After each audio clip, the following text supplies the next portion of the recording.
Tout cela fonctionne bien, mais maintenant, qu'est-ce qui est prévu pour faire face aux futures conséquences du changement climatique?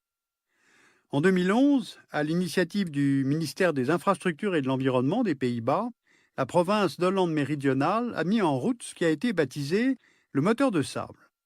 Situé à proximité de La Haye, c'est un banc de sable artificiel, accessible au public, qui s'étend sur plus d'1 million de mètres carrés, soit 256 terrains de football.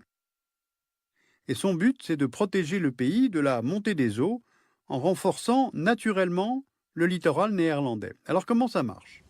Le sable est pompé à 10 km au large des côtes, puis il est déposé le long de la plage pour constituer une presqu'île en forme de crochet orientée vers le nord. Elle atteint jusqu'à 7 mètres au-dessus du niveau de la mer par endroits, s'avance sur 1 km dans la mer et s'étend sur 2 km le long de la plage. Le vent, les vagues, les courants sont censés emporter progressivement le sable de cette presqu'île artificielle vers les côtes. Et le travail de la nature s'est de fait rapidement mis en marche, quelques mois après la construction.